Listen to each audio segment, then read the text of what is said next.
Hello, happy Thanksgiving. Uh, I got dressed up today. The kids and I went out to dinner.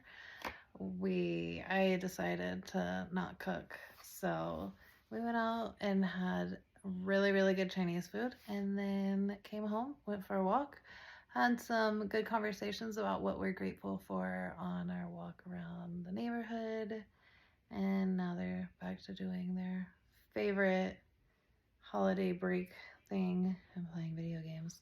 So I figured I would read a little bit of the next part of our book. So, the first person Eddie meets in heaven. Don't be afraid, the blue man said, rising slowly from his chair. Don't be afraid. His voice was soothing, but Eddie could only stare. He had barely known this man. Why was he seeing him now? He was like one of those faces that pops into your dreams, and the next morning you say, "You'll never guess who I dreamt about last night." Your body feels like a child's, right? Eddie nodded. You were a child when you knew me. That's why. You start with the same feelings you had. Start what? Eddie thought. The blue man lifted his chin. His skin was a grotesque shade of graying blueberry. His fingers were wrinkled. He walked outside. Eddie followed. The pier was empty. The beach was empty. Was the entire planet empty? Tell me something, the blue man said. He pointed to a two-humped wooden roller coaster in the distance. The Whipper.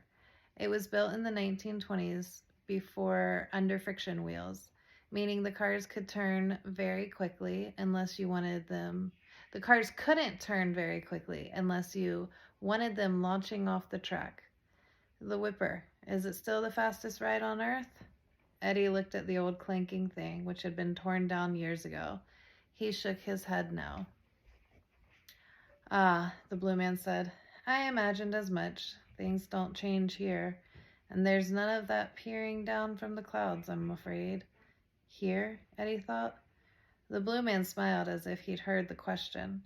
He touched Eddie's shoulder, and Eddie felt a surge of warmth unlike anything he had ever felt before.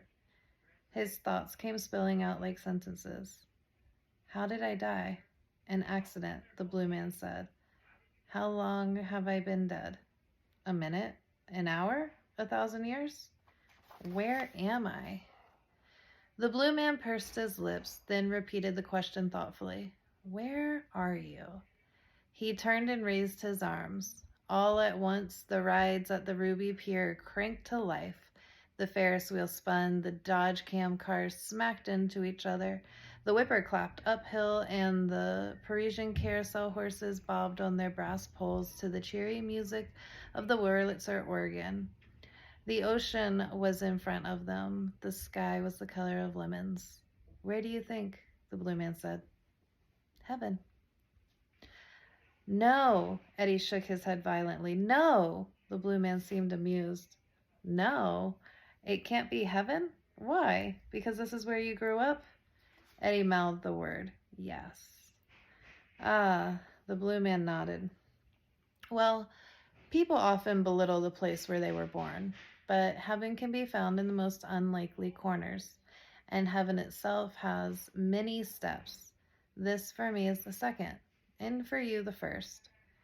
He led Eddie through the park, passing cigar shops and sausage stands and the flat joints, where suckers lost their nickels and dimes. Heaven, Eddie thought. Ridiculous. He had spent most of his adult life trying to get away from Ruby Pier. It was an amusement park, and that's all. A place to scream and get wet, and trade your dollars for Kewpie dolls. The thought that this was some kind of blessed resting place was beyond his imagination. He tried again to speak, and this time he heard a small grunt from his chest. The blue man turned. Your voice will come. Oh, I'm sorry. He tried again to speak, and this time he heard a small grunt from his chest. The blue man turned. Your voice will come. We all go through the same thing. You cannot talk when you first arrive. He smiled. It helps you listen. There are 5 people you meet in heaven. the blue man suddenly said. Each of us was in your life for a reason. You may not have known the reason at the time, and that is what heaven is for understanding your life on earth. Eddie looked confused.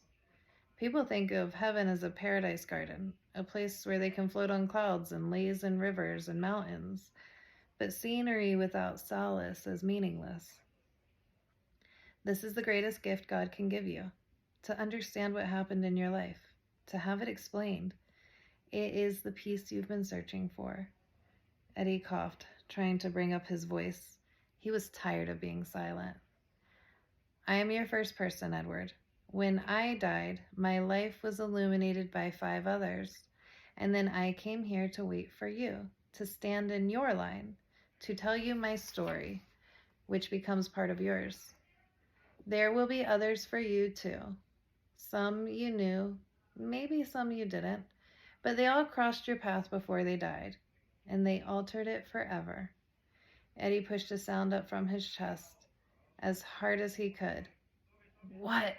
He finally croaked. His voice seemed to be breaking through a shell like a baby chick. What? Killed? The blue man waited patiently. What? Killed you? The blue man looked a bit surprised. He smiled at Eddie. You did, he said. Today is Eddie's birthday. He is 7 years old, and his gift is a new baseball. He squeezes it in each hand, feeling a surge of power that runs up his arms. He imagines he is one of his heroes in the Cracker Jack collector cards. Maybe the great pitcher Walter Johnson. Here, toss it, his brother Joe says. They are running along the midway past the game booth where if you knock over 3 green bottles, you win a coconut and a straw. Come on, Eddie, Joe says. Share. Eddie stops and imagines himself in a stadium. He throws the ball. His brother pulls in his elbows and ducks. Too hard, Joe yells. My ball, Eddie screams. Dang you, Joe. Eddie watches it thump down the boardwalk and bang off a post into a small clearing behind the sideshow tents. He runs after it. Joe follows. They drop to the ground. You see it? Eddie says. Nuh-uh. A whimpering noise interrupts them. A tent flap opens. Eddie and Joe look up. There is a grossly fat woman and a shirtless man with reddish hair covering his entire body. Freaks from the freak show. The children freeze. What are you wiseacres doing back here? The hairy man says, grinning. Looking for trouble? Joe's lips tremble. He starts to cry. He jumps up and runs away, his arms pumping wildly. Eddie rises too. Then he sees his ball against a sawhorse. He eyes the shirtless man and moves slowly towards it. This is mine, he mumbles. He scoops up the ball and runs after his brother. Listen, mister, Eddie rasped. I never killed you, okay? I don't even know you. The blue man sat on a bench. He smiled as if trying to put a guest at ease. Eddie remained standing, a defensive posture. Let me begin with my real name, the blue man said. I was christened Joseph Korwalczyk, the son of a tailor in a small Polish village. We came to America in 1894. I was only a boy. My mother held me over the railing of the ship, and this became my earliest childhood memory, my mother swinging me in the breeze of a new world. Like most immigrants, we had no money. We slept on a mattress in my uncle's kitchen. My father was forced to take a job in a sweatshop, sewing buttons on coats. When I was 10, he took me from school, and I joined him. Eddie watched the blue man's pitted face, his thin lips, his sagging chest. Why is he telling me this? Eddie thought. I was a nervous child by nature, and the noise in the shop only made things worse. I was too young to be there amongst all those men, swearing and complaining. Whenever the foreman came near, my father told me, look down, don't make him notice you. Once, however, I stumbled and dropped a sack of buttons, which spilled over the floor. The foreman screamed that I was worthless, a worthless child, that I must go. I can still see that moment, my father pleading with him like a street beggar, the foreman sneering, wiping his nose with the back of his hand. I felt my stomach twist in pain. Then I felt something wet on my leg. I looked down. The foreman pointed at my soiled pants and laughed, and the other workers laughed too. After that, my father refused to speak to me. He felt I had shamed him, and I suppose in his world I had. But fathers can ruin their sons, and I was, in a fashion, ruined after that. I was a nervous child, and when I grew, I was a nervous young man. Worst of all, at night, I still wet the bed. In the mornings, I would sneak the soiled sheets to the wash basin and soak them. I hope you cannot hear my son playing video games. One morning, I looked up to see my father. He saw the dirty sheets, then glared at me with eyes that I will never forget, as if he wished he could snap the cord of life between us. The blue man paused. His skin, which seemed to be soaked in blue fluid, folded in small fatty layers around his belt. Eddie couldn't help staring. I was not always a freak, Edward, he said, but back then medicine was rather primitive. I went to a chemist, seeking something for my nerves. He gave me a bottle of silver nitrate and told me to mix it with water and take it every night. Silver nitrate. It was later considered poison, but it was all I had, and when it failed to work, I could only assume I was not ingesting enough. So I took more. I swallowed 2 gulps, and sometimes 3, with no water. Soon people were looking at me strangely. My skin was turning the color of ash. I was ashamed and agitated. I swallowed even more silver nitrate until my skin went from gray to blue, a side effect of the poison. The blue man paused. His voice dropped. The factory dismissed me. The foreman said I scared the other workers. Without work, how would I eat? Where would I live? I found a saloon, a dark place where I could hide beneath a hat and a coat. One night, a group of carnival men were in the back. They smoked cigars. They laughed. One of them, a rather small fellow with a wooden leg, kept looking at me. Finally, he approached. By the end of the night, I had agreed to join their carnival, and my life as a commodity had begun. Eddie noticed the resigned look on the blue man's face. He had often wondered where the sideshow cast came from. He assumed there was a sad story behind every one of them. The carnivals gave me my names, Edward. Sometimes I was the blue man of the North Pole, or the blue man of Algeria, or the blue man of New Zealand. I had never been to any of these places, of course, but it was pleasant to be considered exotic, if only on a painted sign. The show was simple. I would sit on the stage, half undressed, as people walked past, and the barker told them how pathetic I was. For this, I was able to put a few coins in my pocket. The manager once called me the best freak in his stable, and sad as it sounds, I took pride in that. When you are an outcast, even a tossed stone can be cherished. One winter, I came to this pier, Ruby Pier. They were starting a sideshow called the Curious Citizens. I liked the idea of being in one place, escaping the bumpy horse carts of carnival life. This became my home. I lived in a room above a sausage shop. I played cards at night with the other sideshow workers, with the tinsmiths, sometimes even with your father. In the early mornings, if I wore long shirts and draped my head in a towel, I could walk along this beach without scaring people. It may not sound like much, but for me it was a freedom I had rarely known. He stopped. He looked at Eddie. Do you understand why we're here? This is not your heaven. It's mine. Take one story viewed from 2 different angles. Take a rainy Sunday morning in July in the late 1920s when Eddie and his friends are tossing a baseball. Eddie got for his birthday nearly a year ago. Take a moment when that ball flies over Eddie's head and out into the street. Eddie, wearing tawny pants and a wool cap, chases after it and runs in front of an automobile, a Ford Model A. The car screeches, veers, and just misses him. He shivers, exhales, gets the ball, and races back to his friends. The game soon ends and the children run to the arcade to play the Erie Digger machine with its claw-like mechanism that picks up small toys. Now take that same story from a different angle. A man is behind the wheel of a Ford Model A, which he has borrowed from a friend to practice his driving.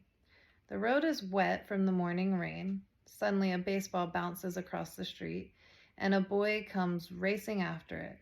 The driver slams on the brakes and yanks the wheel. The car skids, the tire screeches. The man somehow regains control, and the Model A rolls on. The child has disappeared in the rearview mirror, but the man's body is still affected, thinking of how close he came to tragedy.